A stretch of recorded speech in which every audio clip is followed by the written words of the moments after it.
Terkait dengan aksi damai bela Palestina hari ini, Bang, apakah ada pengaturan lalu lintas khusus yang kita terapkan hari ini?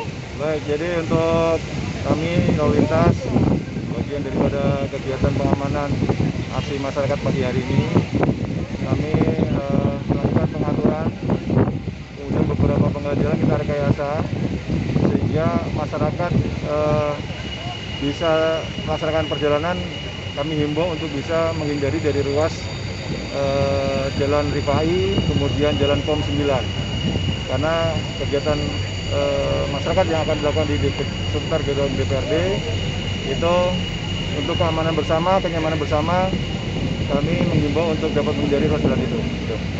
Jadi 2 titik itu aja ya, Bang ya, Rifai sama Pom 9 ya. Kalau ya. Untuk Masjid Agung? Di sana ada kegiatan yang lain, Masjid Agung itu juga bagian penyampaian pendapat, namun informasinya seperti itu. Yang jelas ada juga kegiatan pengamanan untuk kegiatan di sana. Itu ada 2 kegiatan untuk pagi ini. Untuk rekayasa arus lalu lintasnya sendiri bisa dirincikan itu, Bang, seperti apa, di mana saja gitu? Kalau di DPRD kami mengantisipasi dari Jalan Radial, kemudian Jalan Rifai, kemudian Jalan 45 dari Demang, kemudian satu lagi jalan dari arah ke Bukit ya, sehingga semua masyarakat yang ke arah Pom 9 kita akan kurangi sehingga tidak terjadi crowded atau kemacetan yang lebih parah demikian. Titik kumpulnya di mana itu, Bang, dan titik aksinya di mana?